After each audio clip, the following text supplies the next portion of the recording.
Sweet. We're going to get started here with our stream. Can you hear me okay? Awesome. Today we're talking about the Ask by Ryan Levesque. So this is a great book.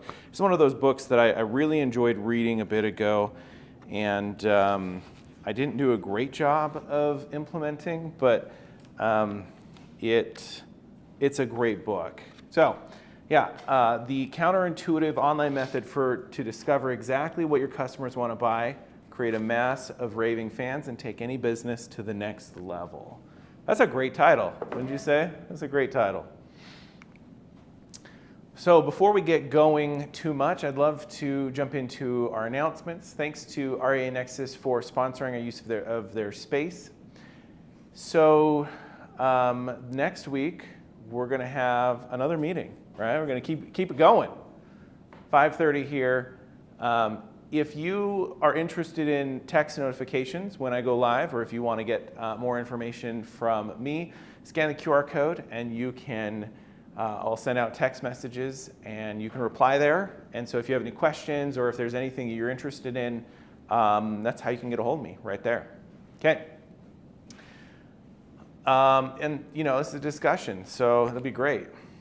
So last week we talked about the book Atomic Habits. So what's one thing you remember from that book? Golly, I was so working on this book this week. I mean, I have so loved this book this week. And one of the things that has really actually transformed my life is his idea about if you're coming to a particular problem with like a productivity point of view, for example, like I'm going to do this in order to get this, then that's what you get. But if you're coming at it from like, I am this and I'm going to like this, just who I am. Mm-hmm. And so then it really helps so that you're really coming at it and you really believe it and you know that you're going to be it, and I think it makes a huge difference in your life. That's awesome. I've also done more structures this week. I've done a lot more, I have a whole list of habits that I'm checking off every week. So it's been a big book for me. Okay, yeah. That's awesome. Yeah, I'd say that. I think that. No worries. You gotta get it. Sure. Yeah. A thing that I have taken away from that book is the atomic habits.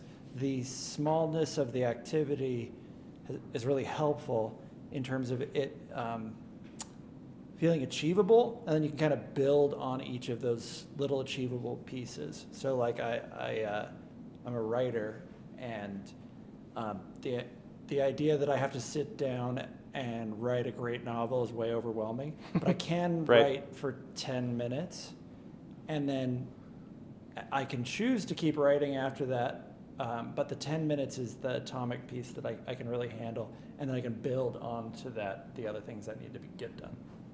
An example of that for me this week, so I've been going to the gym every morning, and the other day I got to the gym and I go swimming, right? So all of the lanes were entirely full, and there were 2 people in every lane. And I'm like, I made it to the gym, and that is the win for me this week, because it was also early, and so I was like, all right. And so I went and jumped in the steam room for a minute, and I was like, all right, I'm good. But anyway, so for me, it was like that thing of like, hey, I got there, and so I've still my goal for going to the gym is don't ever miss 2 days in a row, right? And I don't generally go on Sundays, so that's been great, because that's the goal in of itself. Can I say one more thing? Yeah, absolutely. And then because I work with resilience, and one of our big pillars is self-efficacy or personal power, but what I'm really looking at is these little habits create a lot of self-efficacy, because then you can look back and you can say, hey, like I am the kind of person who goes to the gym every day. and then that becomes your identity, but it also, so your identity, that helps you to move forward into new goals and helps you to feel that power within yourself that you do, like this is you can do things, Right. And that personal power is super important. for Right, people. absolutely. And then, if you have that thing that's happening every day, then you can start hooking on other things to that thing, right? If you can guarantee every day I'm going to do this, then you can say, well, just every day after that, I'm going to eat my eggs, right? That kind of thing, right? Anyway, it was a great book. Really enjoyed it. So today we're talking about the Ask method from Ryan Levesque. So that's broken down to these 3 different pieces. We want to talk about discovering, and that's our deep dive surveys. We want to talk about segmenting, our buckets and bucketing, and prescribing. I'm calling this the how did you know? Okay, so we're going to go into it. The discover stage is about identifying your customers' needs, wants, and pain points. Through deep dive surveys, it's important to use open-ended questions as they encourage our customers to share more meaningful and qualitative responses. In the book, I think he goes through and he has this quote, if I asked people what they wanted, they would have said faster horses. Turns out he didn't actually say that, but it's a fun piece. So let's talk about what is this deep dive survey and why it's important. So going into the structure of how he structures this, we have this one-time survey that we send a lot of people to, a lot of our customers to. We're going to go and we're going to have them answer a few really open-ended questions. The point of this is that we have really open-ended questions so that we can get to the unknown unknowns, right? Things that we don't know that we don't know. And so we're going to use these open-ended questions so that we can uncover those pieces. And let's see, the value of the deep dive surveys is in its ability to extract rich, detailed information about your customers. Unlike regular surveys that use closed-ended questions, deep dive surveys primarily use these open-ended questions that encourage respondents to share more about their thoughts, experiences, and feelings. And so basically that allows us to get a ton of information that then we can use to do the next stage, which is creating our buckets. But let's talk about the kinds of questions that work well in a deep dive survey. And again, as I say this every week, my 1 hour here doesn't have enough time to get all of the details that are in the book. So I highly recommend checking out the book so that you guys can get all those details, follow the other things the author is doing. It's great. Okay, number 1, ask questions about the past. So going back to this, what they're trying to say here is that most of the time people don't necessarily know what they want, and for the future at least specifically. The future is very difficult to ask people about, and so if we're asking people about the past, it's a lot easier to be accurate and insightful whenever that's happening, right? Okay, open-ended response, we talked about that. Ask for specifics. When asking about past experiences, prompt for specifics. This can help reveal the nuances of their preferences and pain points that might not surface with more general questions. Also, we want to emphasize the negative in some of these questions. We want to talk about the negative experiences that people have had in the past so that we can reverse that, and then turn that into positive experiences that we can create for them. Does that make sense? So, and people are usually more aware of what they want, what they don't want, than what they want. So that's one of those pieces that we can lean into there. We can use the single most important question, and he talks about this a lot in the first couple of chapters of the book, the SMIQ. It's a question that directly asks for the biggest challenge or frustration in a certain area. This one is typically open-ended, allowing for those details to come in, and that can reveal those key pain points. We also want to make sure that we're not biasing our responses so that that we're not the ones suggesting or skewing the data. This is data science right here, a lot of the things that he's talking about. And so it's important to really make sure that everything is well balanced in that way. So I want to go through this activity. I'm calling this question crafting. I want you to think about a product or service that you offer, and I want you to use some of these questions, and I want to brainstorm and write down 3, 4, 5 questions that you could ask your clients in a deep dive survey. So, and let's keep one of those to share with the group. So yeah, I'm going to put on, some people last week said that 1 minute wasn't quite long enough. So I'm going to do 3 minutes this time. And we are going to go with it. And I will be right back with the... Oh yeah, no worries. So there's actually 2 slides. So ask about the past, encourage open-ended responses, ask for specifics, emphasize negative experiences, and then use the single most important question. Either of those? This one? Okay. You got the timer?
Sweet. All right. I'm going to just share the one I came up with recently, just right now. When working with your previous marketing agency, what has been the number one frustration you've experienced? I think that's a pretty good one. Let's go around here. What do you? Okay, mine is, when you look at your child's resilience, what is the biggest thing standing in their way? That's a great one. Yeah. Do you have one? A couple from online as well. So the question I would ask is, given that you've worked with leadership development companies in the past, what did they not do that leads you to continue to need leadership development programs? So what can we do that would make our service obsolete for you? And then from online, Utility Systems International asks a couple of questions. One is, can you tell me about where your costs for getting rid of waste from your facility? When it comes to changes in regulations, what keeps you up at night wondering if your plant can pass the next higher hurdle? Cool. Those are great ones. Excited about it. Okay. So that right there is, does anybody have, let's go into any questions about the deep dive survey. Any questions? So I think one of the pieces that I didn't cover that I just thought about was where do you go to get the leads that this, who takes this, right? Who takes this survey?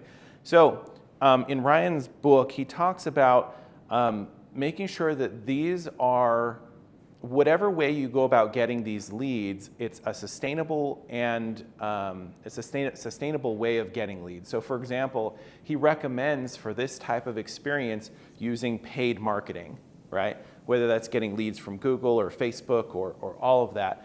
And the reason that he suggests that is because after we do this deep dive survey, we want to still be able to go and get more of those same kinds of people by expanding our marketing a little more, paying more into that space. So that's an important component, right? Being able to continue to get more leads for when we're prescribing things down the road. So what is next? So this segment is called bucketing. And what we're going to be doing is we're going to be taking the deep dive survey that we had. We're going to be sifting through all of those open-ended questions. And we're going to see if there are any natural delineations or buckets that show up so that we can then speak to this group slightly differently than we're going to speak to this group. We're going to start working on customizing messaging for the different buckets that show up that are interested in working with us. So segmentation allows businesses to understand the different types of customers they serve, each with unique needs, preferences, and pain points. By understanding these differences, businesses can tailor their products, services, and marketing messages to each segment, making them more relevant and effective. The goal is to identify these segments so that you can tailor your marketing. So I want to go through a process. Let's do some bucketing here. We just ran a deep dive survey and asked if you could change one thing about the typical process of selling a home, what would it be and why? All right, so I just came up with this, and then I came up with 12 questions, right? So let's see if there are any natural buckets that fall out of this. The fees to real estate agents are quite high. It would be great if those were more affordable. The whole process takes too long. I'd like a quicker way to sell. I'm not comfortable having lots of strangers visiting my home during open houses. I wish there was less paperwork involved. It's too complex and time consuming. Determining the right price for the property is difficult. Preparing the house for viewings is a lot of work. I wish there was a way around this. Negotiating with potential buyers is a very stressful part of the process. It's tough to coordinate the timing of selling and buying a new home. The process lacks transparency. It's often hard to know what's going on. The uncertainty of not knowing when and if my house will sell is very stressful. And there are many legal aspects that I find hard to understand. The whole process is draining. I wish it could be more straightforward and less emotionally exhausting. So looking at some of these, I have some notes here about buckets that I think were created, but do you guys have any thoughts? And then online, maybe you guys can also throw out there, what do you think are some of the buckets that could come out of this? It makes some sense to me that one bucket might be about the emotional stresses. Yeah. So trying to deal with the emotional stresses. Another is like not knowing about what is normal, like what the expectations are for the process. Like they don't understand those. Absolutely. Is there anybody online or anything like that we have?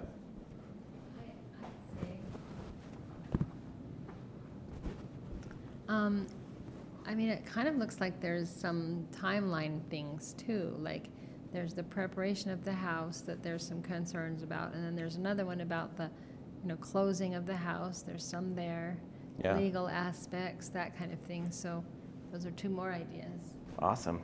Yeah. Cool. Some of the ones that I came up with are cost and time efficiency. I was thinking that 1 and 2, right?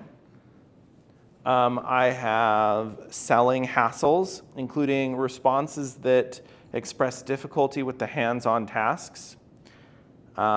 Number 3 that I had was like complexity and transparency, right? I think that was expressed. And then the 4th one is like an emotional burden and stress. And there were quite a few of these up here. So I would love to, any questions about, yeah, right here. So whenever you're trying to create categories, it makes some sense to me that you're going to run into your own subjectivity somewhat often, in that things that matter to you, you're going to pick out more readily than things that matter to anybody else.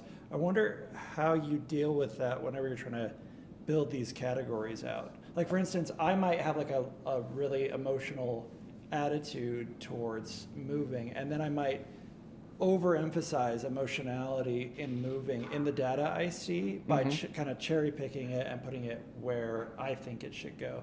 Is there a way to effectively combat that? So one of the really interesting things that I think is coming up and is available now is that ChatGPT can be hooked into a spreadsheet now, right? You can feed ChatGPT a whole spreadsheet, and then you can ask it to summarize the main points that it sees, right? So I think that would be a really interesting way of analyzing your data, because I feel like that's fairly impartial, right? It's going to say, hey, I recognize that there are these categories, right?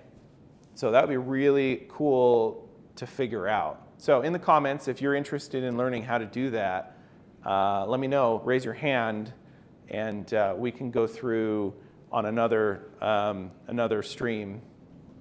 We've got another comment online. This is again from Utility Systems International. One bucket could deal with cash cost. A different bucket could be clarifying what's supposed to happen, like what is the map? Yeah, absolutely. Yep. Thank you for that. Appreciate those online comments. I have a question about the deep learning. Yeah, let's do it.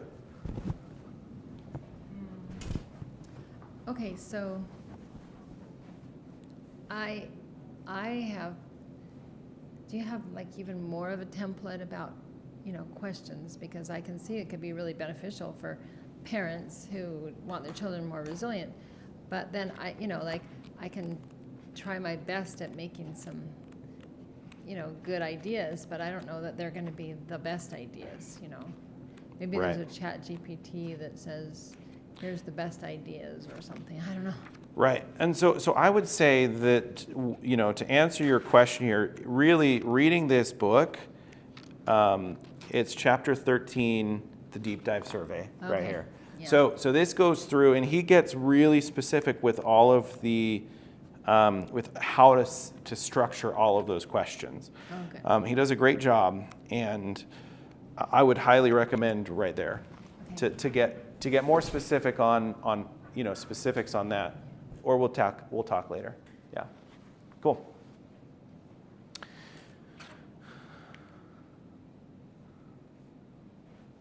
Okay, so we talked about, actually I think that was supposed to be, that was supposed to be about segmenting. So do we have any questions about segmenting? So we have deep dive, and then we kind of talked about bucketing, right? Yeah. Okay, so the third part to this, these two things, discovering and segmenting, this is kind of a one-time thing. Something that we're going to do a big survey, we're going to get a whole bunch of information about what's happening for this segment of our clients, and then we're going to create this set of buckets that we can then start putting people in with simpler questions, right? After we've created all of the buckets for our market, then we create these buckets, and then we can start to prescribe what will happen, right?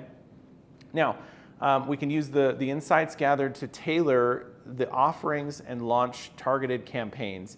The ultimate goal of the Ask method is to deliver the right message to the right person at the right time, resulting in higher conversions and customer satisfaction.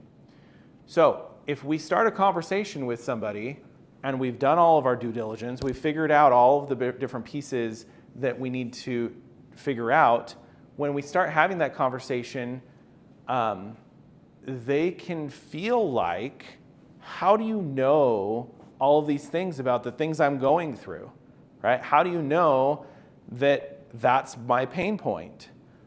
Well, a lot of it comes down to people, we've created these generalities, and then we've created some specific language that helps those people to get that particular message. Then they feel like we're talking directly to them. Does that make sense? They've self-identified by raising their hand and taking in the prescription side here. There is a second kind of survey, and I don't think I did a very good job of explaining that. But as we go through and we continue bringing in new clients into our business, we have a simpler survey that is more closed-ended questions that still drops people into the same buckets. We can ask those questions that we pulled out of the deep dive survey saying, hey, do you feel like this or like this, right? And then if we've done our job well, then they kind of say, oh, I feel more like this. And then as they go through this survey, then that allows them to drop into these buckets, and then we can communicate with them the same way in each of those buckets, and that allows us to really connect with them and connect with what's happening to them in their head because they have identified in a certain way. Does that make sense? So, yeah. So it sounds like, if I were going to summarize it just for a minute, then you do this great big deep dive survey so that you're gathering whatever information is out there, right? Right. To get the unknown unknowns. Unknown unknowns. Yeah. Okay. And then after that, you can actually tailor the survey according to the other surveys and say, are these some of your pain points? And, is it this or this? And then they get to self-identify, yeah, I'm more right there, right? Yeah, so, absolutely. And then they still feel like you're understanding them because you asked the right question. Right. Right, okay. Yeah, absolutely. Any questions over here?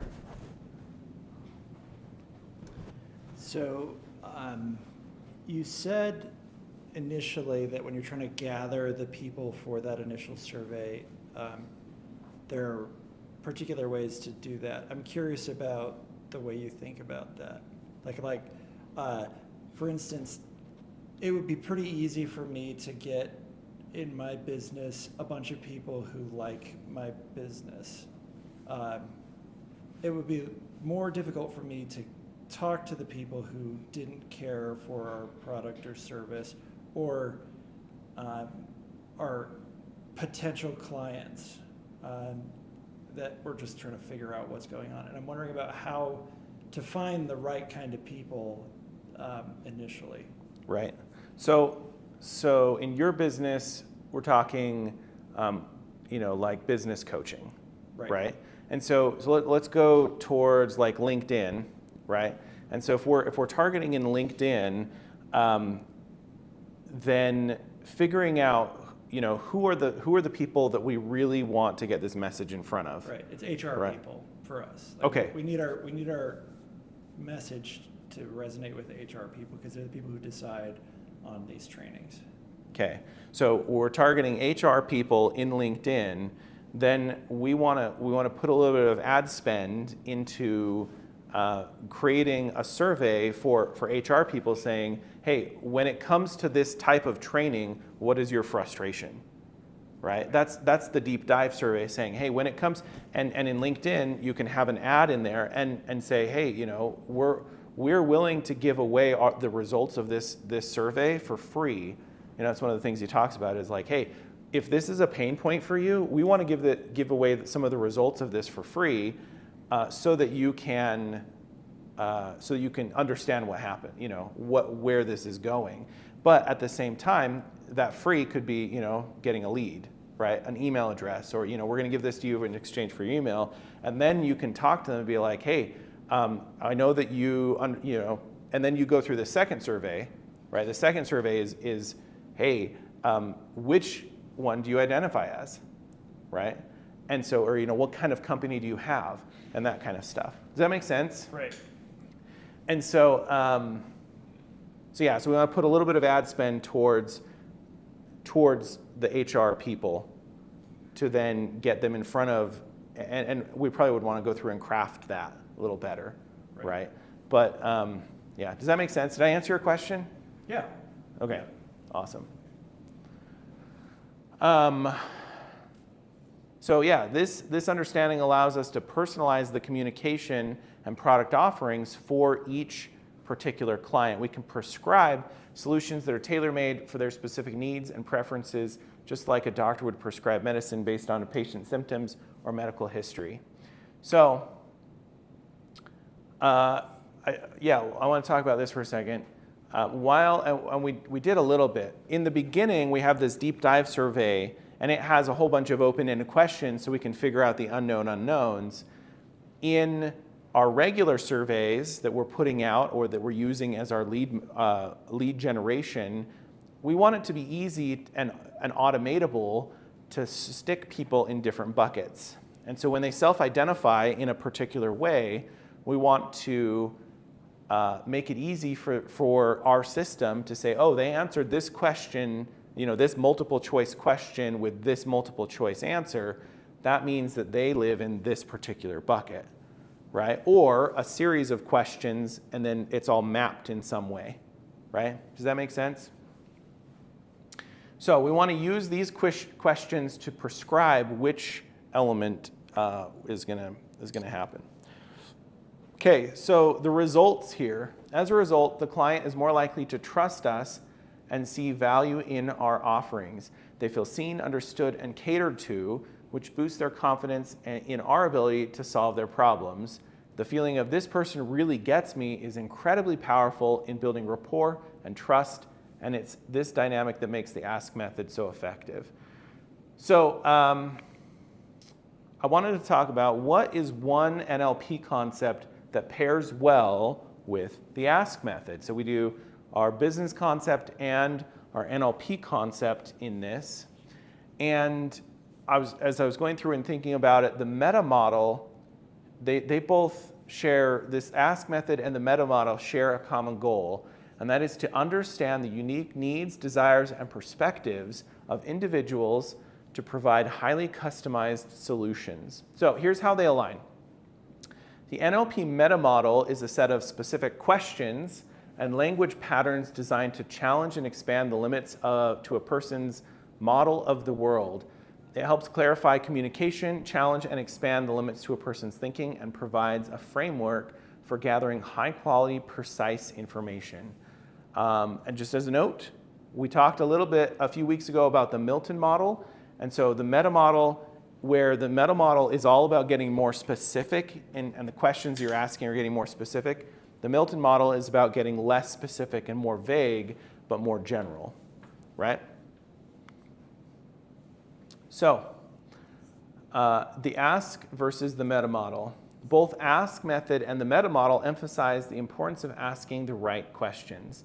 While the Ask method uses deep dive surveys to gather this information, the meta model uses linguistic techniques to probe deeper into a person's thought process. So if you're interested in the meta model, one of the things that I've loved doing is using ChatGPT to tell me more about a specific piece of, so ChatGPT is a large language model, right? And NLP is a language model. And so it works really well to ask ChatGPT to tell me about some of these components, right? So you can learn more about any of these NLP components by asking ChatGPT about them, and it does a great job of explaining each of those pieces. As with everything in ChatGPT, take it with a grain of salt sometimes, but overall, it's amazing what you can get out by just asking it about these things. Okay, number 2, understanding individuals. Both approaches prioritize understanding the person at a deeper level. The Ask method does this through bucketing, where it groups individuals based on their similar needs, desires, and pain points.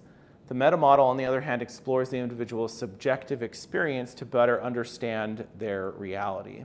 And then 3, providing customized solutions. Both methods aim to provide solutions that are tailor-made for the individual. The Ask method uses the information from the deep dive surveys and bucketing to prescribe the right solutions, while meta model uses its understanding of a person's subjective experience to help them change their thinking or their behavior. So that right there, I think, is awesome. If you're at all interested in learning some more about how the meta model goes through and you can use it to get more specific with your experience that you're having, I highly recommend checking that out. So we kind of went through this one a little quicker today. We don't have as many people in the office.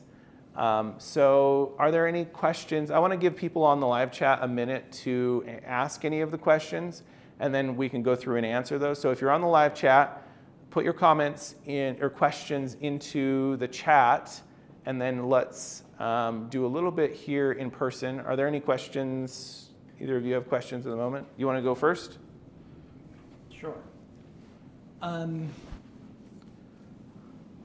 have found my company has a lot of survey data. Okay. But the questions are sort of unhelpful when it comes to pain points. They're sort of leading questions that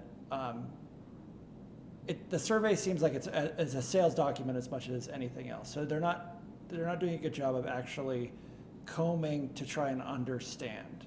Uh-huh. And I'm wondering about how to come up with those questions so that they actually do give us authentic information. Let's go to the book. And he also has a bunch of trainings on this. Ryan Levesque does. He has a bunch of trainings. He came up with a software for doing surveys, both deep dive surveys and the regular surveys, right? In my opinion, it was a little bit expensive for what you get out of it, mostly because a lot of this you can do with fairly simple survey software, really. And so anyway. Probably ChatGPT. Right. In the Ask method, how would I write this question or something? Right, absolutely. And so that's another great one is that, ChatGPT can, if it knows about this book, right? So now you can go in and say, hey, tell me about this book. Tell me, and then it'll give you a summary of that book, and then you can say, all right, now I'm working on a deep dive survey. I'm working on a deep dive survey in this niche. What is a good deep dive survey question that I could ask, right? And then it's going to give you, and maybe you ask for 10 or 15 of those questions, then you can comb through and pick and be like, hey, that looks like a great question that would be really helpful to me to understand. And then you can use that as, and I would A/B test it a little bit, right? Make 2 surveys or whatever, or have 2 different questions. In going through the process, he does talk about in the beginning having micro commitments, right? And so a micro commitment would be like answering a question that's really, really easy to answer, right? It could be like a yes or no question, something that helps them get invested in continuing to answer more questions, right? So for example, micro questions could be yes or no questions, right? A bigger commitment is, what's your name, right? That's a lot bigger commitment because people love to do things anonymously. They're happy to do it until you get to the anonymous bit, right? Or no longer being anonymous. And so, does that make sense? right? So you can use ChatGPT to make some of these survey questions. And he goes through that whole process of how do you structure the survey so that the first couple of questions are really easy, and he gives you examples of those kinds of questions. It makes those really easy to then help you get good answers out of some of the single most important questions and deep dive survey questions.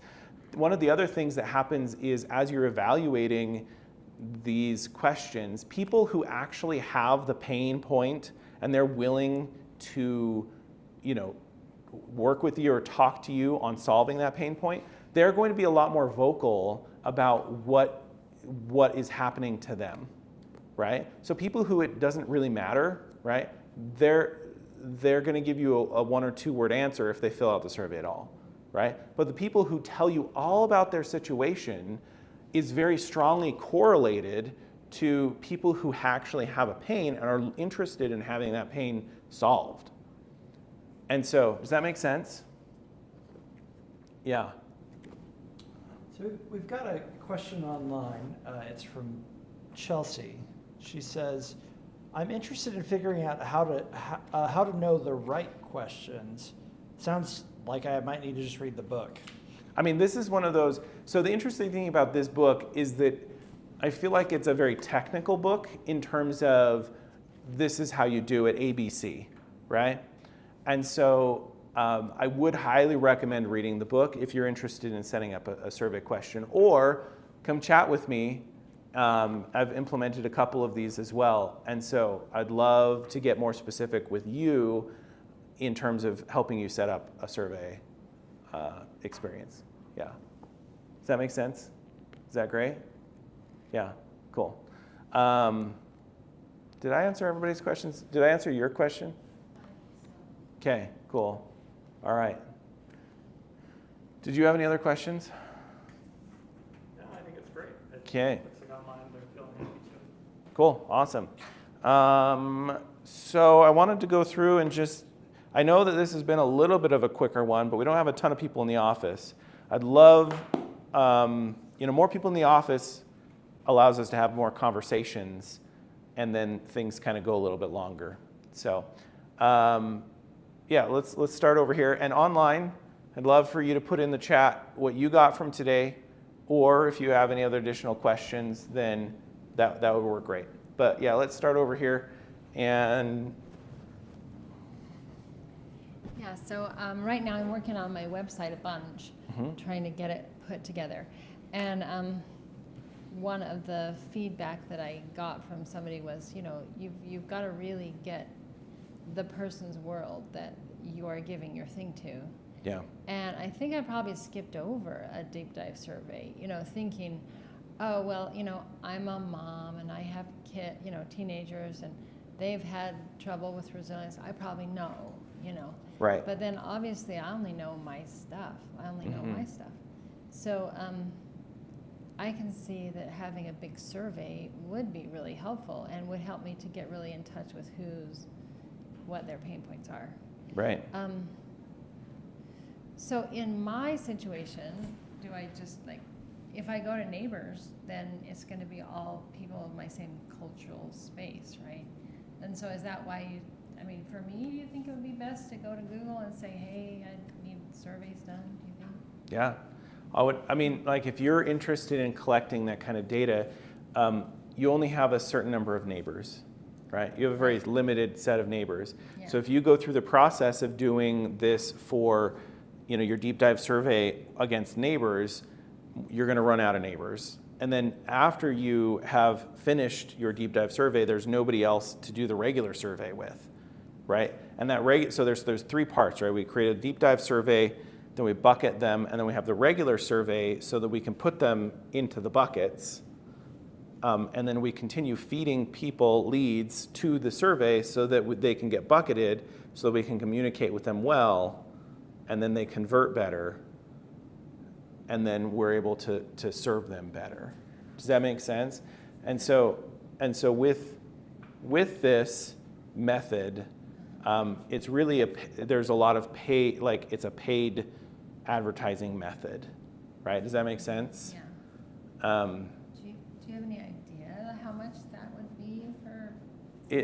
That depends on a lot of factors, right? Okay. Mostly just how big of a reach are you trying to go, right? I see, of course, yeah. Right. Okay, So that's great. Thanks so much. no problem. Okay.